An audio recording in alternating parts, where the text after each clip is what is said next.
The news we were all waiting for. I think we knew it was coming. Ben White has signed his new Arsenal contract. What a week, what a few months, what a period Arsenal are having right now. We know Tomiyasu's set to have his contract confirmed. I'm pretty sure it's not been confirmed yet, except for by all the big reporters. Arsenal made it 8 wins in a row in the Premier League and made it through in the Champions League. Let's take this all in. Our best players are signing. We're in the quarter-final draw of the Champions League tomorrow. I cannot wait.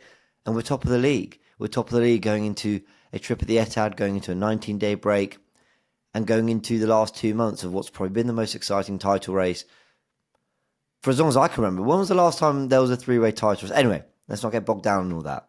I think I'm just trying to say that this Ben White news is just that little bit extra on top of what has been a really good few months for Arsenal. Remember, it wasn't that long ago. We were talking about 3 defeats in a row, out the cups, falling behind in the Premier League title race, 5 points behind Liverpool, and thinking, what's in it for this season for Arsenal? But clearly the players believe in this project. Clearly the players all are really buying into what we're doing. I mean, does anyone capture that more than William Saliba when we won and all the players celebrated together and he goes screaming at the crowd, like batting his crest and going, I don't know what you say, my club or something? I think that was what was being said.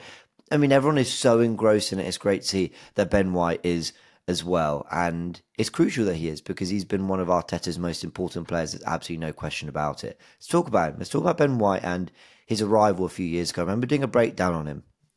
And what surprised me was we weren't just signing a centre-back here. We were signing a player who had played for Brighton, had played for Leeds in multiple roles. He played as a right-back, he played as a centre-back, he played centre-back in a right three, in a back three, sorry, right centre-back in a back three, there we go. He played in midfield. He'd shown a lot of technical quality, and he was quite experienced. You know, when we arrived, I mean, I know he was, 22 years old when we signed him?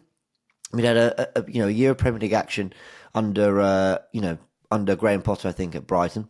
He played at Leeds, so got championship experience. He was available for every single minute of Leeds' season, I think. And he played, very regularly at Brighton. Arsenal spent 50 million on him. They spent 50 million on him when Man United decided to go and get Varane for 40, and I think Liverpool got Konate for 35.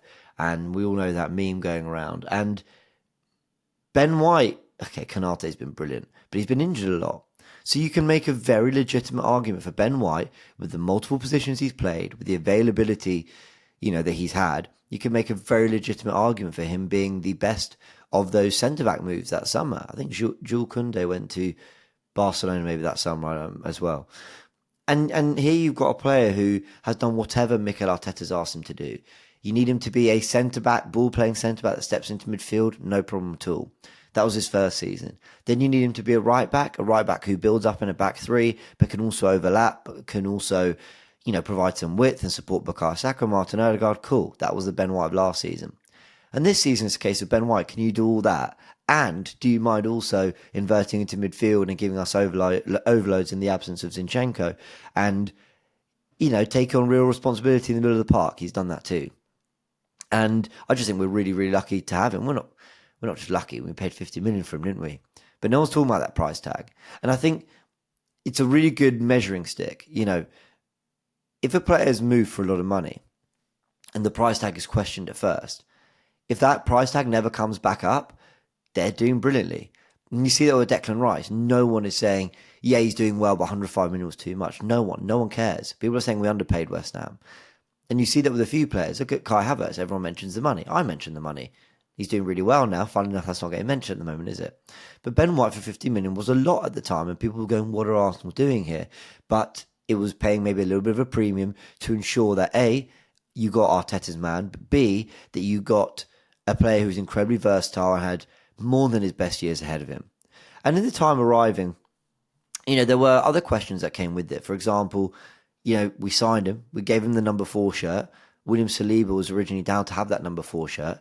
By the way, should they swap? Ben White's more of a right back. Should he be 2 and Saliba be 4? Anyway, I've grown accustomed to it how it is, and I think they've owned those numbers. But, people were going, well, is this what we're doing? We're signing Ben White 50 million when we've got Saliba. And then when Saliba did make a return, everyone went, well, what's Ben White's future? But he adapted, and he became this brilliant fullback who played it in a modern way, the way the modern fullback plays. Like Ake as a left back for Man City. And he's just constantly adapted time and time again. And then other things came up, other things like him saying that he doesn't really watch football, that he doesn't love the game away from playing it the way some of us fans do. And not everyone took to that brilliantly. But I actually think that's been a major asset to his character. I think that's been a massive part of why Ben White has never looked overawed by the occasion. I mean, Ben White might have been flustered by the odd winger who's given him a good game. That's bound to happen. But how many times has Ben White ever looked like the occasion's been too big for him? For me, never. He's just always looked like someone who is just fully focused on what to do, ultra professional, and just knows this is another game of football. And the interviews he gives are quality. I mean, he literally said that in an interview. He was asked about something and, about Arsenal playing where he went, yeah, well, we're quite good at football. And that's the kind of like, I don't give a, attitude that I actually think this Arsenal squad has lacked a little bit. If you've watched any content I've done recently, whether it be on Forever Arsenal on AFTV and other bits and bobs that, collabs I've done, I keep mentioning this word cold. Now, Arsenal need to have a cold mentality to get over the line in the title race as a collective, as a team.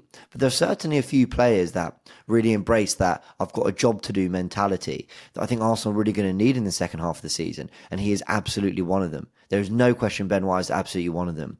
And I think not only to tie him down to a new contract, but to tie him down as a player who is always available, is always fit, and always knows what the requirement is. I think he's a major asset. I think he's a major, major player for this team. And you saw that in the words that all the players used in the announcement video. They were all incredibly, it was a really nice video. I mean, it was quite touching, but they were all incredibly, there's special words about him, and the players clearly love him. And, I think one of them said, it might have been Jorginho, said, he might come across as someone who isn't as involved and doesn't care, but he cares as much as anyone about his teammates and about the team and about succeeding. And I'm absolutely delighted we've got him. And it's not just him it's the plethora of options we've got now. I think Jakub Kiwior has been phenomenal at left back.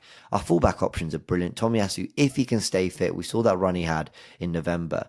If Tomiyasu can stay fit, he is a real threat to Ben White's place in the team, or Jakub Kiwior's, or Zinchenko's, or even Jurriën Timbers, who we know is likely to be fit for the for the last sprint of the season, which is fantastic. We know that he's training in Dubai doing some, ball work. We know that he's back in full training now, and he's going to be there for the run-in. That's what's being said. He's going to be available for the run-in. Football London have confirmed that he is looking like he's going to make his debut in the Champions League quarterfinals, whoever we draw.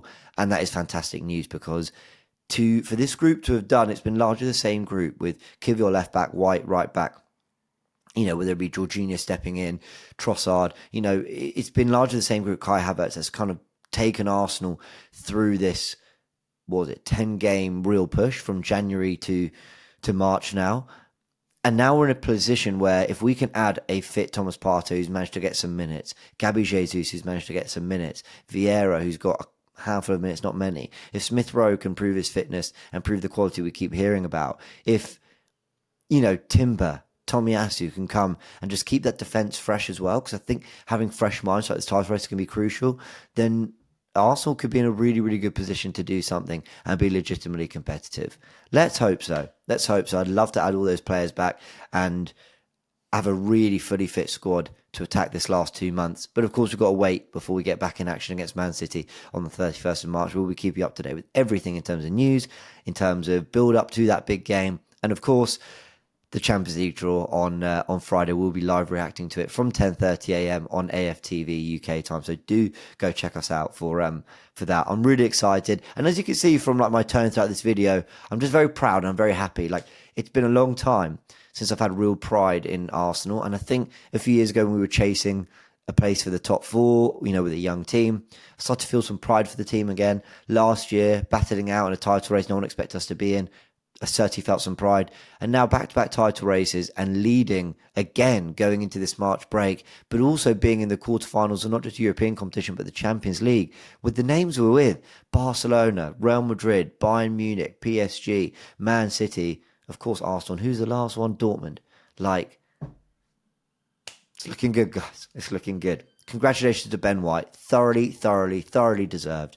And I have to say, it's going to be his temperament and his mentality and his way of going about things that if we can if we can bring that to the rest of the team, if everyone can manifest that kind of I've got a job to do mentality and I'm not overawed by any of it, in the way Ben White does, I think we've got a real chance of doing something this season. Everyone hit the like button if you enjoyed this video. Put in the comment section your congratulations to Ben White as well. And yeah, enjoy the break. Check out all the content and join us on Friday morning for the Champions League draw.